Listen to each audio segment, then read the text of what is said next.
எந்த ஒரு சூழ்நிலையிலும் எந்த ஒரு பிரச்சனையும் நாம் சந்திக்கும்போது கர்த்தர் என்னோடு இருக்கிறார் என்பது தான் என்னுடைய முதல் எண்ணமாக இருக்க வேண்டும்.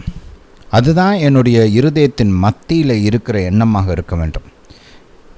நான் ஆழமாக விசுவாசிக்கிற ஒரு எண்ணமாக இருக்க வேண்டும். பாருங்கள், வானத்தையும் பூமியும் படைத்த கர்த்தர் என்னோடு இருக்கிறார். உன்னத தேவன் எல்லாரை காட்டிலும் பெரியவர் என்னோடு கூட இருக்கிறார். ஒருவராய் ஞானமுள்ள தேவன், ஞானத்தின் ஊற்று என்னோடு கூட இருக்கிறார் அப்படின்ற நம்பிக்கை எனக்கு இருக்கும்போது எந்த பிரச்சனையும் எனக்கு பெருசாக தெரியாது, எந்த சவாலும் எனக்கு பெருசாக தெரியாது. அப்படி நான் ஒரு பிரச்சனையோ சவாலையோ சந்திக்கும்போது நான் கர்த்தருடைய பலத்தினாலே அந்த பிரச்சனையை கையாளக்கூடிய திராணி எனக்கு உண்டாகும். பாருங்கள், ஆண்டவராகிய இயேசு கிறிஸ்துவின் இரத்தத்தின் மூலமாக சர்வ வல்லமையுள்ள தேவனோடு கூட நமக்கு ஒரு இரத்த உடன்படிக்கை இருக்கிறது. கர்த்தர் நம்மளோடு கூட இருக்கிறார்.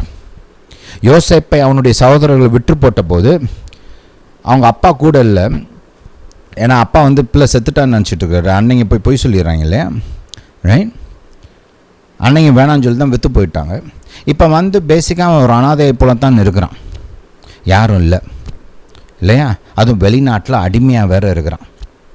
ஆனால் பாருங்கள், அந்த உடன்படிக்கையின் தேவன், சர்வ வல்லமையுள்ள தேவன், யாக்கோபின் தேவன் யோசேப்போடு கூட இருந்தார். அவனை செழிக்கச் செய்தார், அவனை வெற்றி பெறச் செய்தார், அவனை ஆசிர்வதித்தார். அவன் மீது பொய் குற்றச்சாட்டுகள் எழுந்தபோது கூட அவனை தப்புவித்து அவனை பிற்காலத்தில் உயர்த்தி அவனுக்கு கொடுத்த தரிசனத்தை நிறைவேற்றினார். ரைட்? தாப்பன் கூட இல்லை, ஆனால் பரம தாப்பன் கூட இருந்து தரிசனத்தை நிறைவேற்றி முடித்தார். பரம தகப்பன் யோசேப்போடு கூட இருந்து சத்துருக்களின் கையிலிருந்து தப்புவித்தார். பரம தாப்பன் ஞானத்தை கொடுத்தார், பரம தாப்பன் தயவை கொடுத்தார், பரம தாப்பன் யாரும் நினைத்து பார்க்க முடியாத அளவுக்கு யோசேப்பை உயர்த்தினார். பரம தாப்பன் யோசேப்பை பயன்படுத்தி ஒரு மாபெரும் தேசம், எகிப்து தேசத்தையும் சரி சுற்றியிருந்த தேசங்களையும் பஞ்சத்திலிருந்து தப்புவித்தார்.